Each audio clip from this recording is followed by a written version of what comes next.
మీ business ఏదైనా మీ ఊర్లో promotion చేయాలంటే అది సుమన్ టీవీతోనే సాధ్యం. ఇప్పుడే సంప్రదించండి. నమస్తే, welcome to Suman TV. Nizamabad జిల్లాలో ఇప్పటికే దొంగతనాలు రోజు రోజుకి పెరిగిపోతూనే ఉన్నాయి. ఉమ్మడి నిజామాబాద్ జిల్లాలోని బిచ్కుందలో ఒక ఘటన కూడా చోటు చేసుకుంది. సో ఇప్పటికే మనం చాలా ఇన్సిడెంట్స్ కి సంబంధించి ఫోకస్ చేస్తూనే ఉన్నాము. బిచ్కుందలో ఒక ఏటీఎం, ఏదైతే ఎస్బీఐ ఏటీఎం నుంచి దాదాపు 4 లక్షల రూపాయలని కూడా అపహరణ చేసినట్టు మనకు తెలుస్తున్న సమాచారం.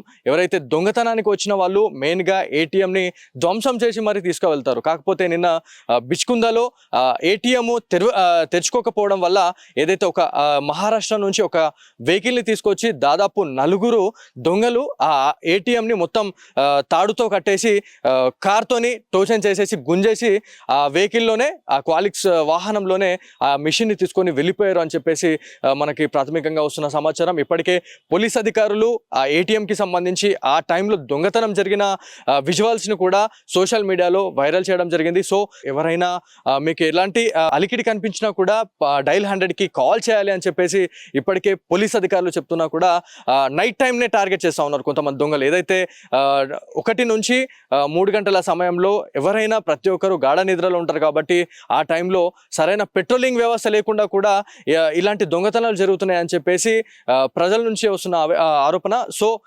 4 దొంగలు కూడా మహారాష్ట్ర నుంచి ఇక్కడ ఏదైతే బిచ్కుందాకు వచ్చి ఆ ఏటీఎం ని ధ్వంసం చేసి ఆ ఏటీఎం తెరుచుకోకపోయేసరికంటే ఫైనలీ ఏటీఎం మిషన్నే డైరెక్ట్ క్వాలిక్స్ వాహనంలో తీసుకెళ్లి మహారాష్ట్ర సరిహద్దు ప్రాంతంలో పడేశారని చెప్పేసి కూడా తెలుస్తూనే ఉంది. సో అక్కడ నియర్ బై ఉన్న 2 బైక్లను కూడా వాళ్ళు చోరీ చేసి ఏదైతే మహారాష్ట్ర దాటే వరకు ఆ బైక్స్ని యూజ్ చేసుకొని అక్కడ నుంచి ఆ బైక్స్ని అక్కడ పడేసి వాళ్ళు వెళ్ళిపోయారని చెప్పేసి పోలీసు నిర్ధారణ కూడా తెలుతూనే ఉంది. సో ఇప్పటికే చాలా ఇన్సిడెంట్స్ కూడా మనం చూడడం జరిగింది. గతంలో మనము రుద్రూరులో కూడా ఒక ఎస్బీఐ ఏటీఎంకి సంబంధించి ఒక ప్రత్యేక కథనంతో మనం వెళ్ళిన సిచ్యువేషన్ అయితే ఉంది. అక్కడ కూడా సేమ్ రొటీన్, అంటే వీళ్ళంతా ఒక ముఠాలుగా ఏర్పడి ఈ దందా చేస్తూ ఉన్నారా, ఇదంతా ఒక పెద్ద రాకెట్ లాగా కనిపిస్తుంది అని చెప్పేసి పోలీస్ అధికారుల నుంచి వస్తున్న ప్రాథమిక సమాచారం.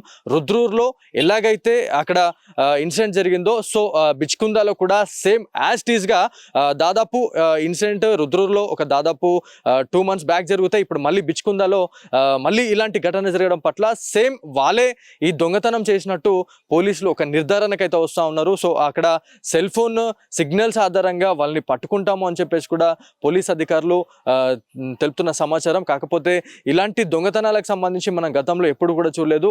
ఇప్పుడు ఎంత మోడర్న్ జనరేషన్ లో ఒక వెహికల్ తీసుకొచ్చి దాదాపు 4 నుంచి 5 దొంగలు వచ్చి డైరెక్ట్ మిషన్ లాక్కెళ్తున్నారు అంటే పెద్ద సవాల్గా విసురుతున్నారు అని చెప్పేసి తెలుస్తూనే ఉంది. సో పోలీస్ అధికారులకు ఇది ఒక సవాల్ లాగానే కనిపిస్తుంది అని చెప్పేసి అక్కడ ఉన్న స్థానిక ప్రజలు చెప్తా ఉన్నారు. సో ఇలాంటి ఇన్సిడెంట్స్ కి సంబంధించి మాట్లాడుకుంటే తరచుగానే జరుగుతూనే ఉన్నాయి కాబట్టి మెయిన్ గా పెట్రోలింగ్ వ్యవస్థ అనేది ఉన్నట్లయితే ఇలాంటి ఇన్సిడెంట్ కి కొంచెం తగ్గే అవకాశం ఉంటుంది అని చెప్పేసి కూడా మనకి గ్రామస్తులు చెప్తా ఉన్న సిచ్యువేషన్ అయితే ఉంది. సో ఇది ఇవాళ స్పెషల్ స్టోరీ. కెమెరా పర్సన్ జగదీష్తో బాలు, సుమన్ టీవీ, బిచ్కుందా నుంచి.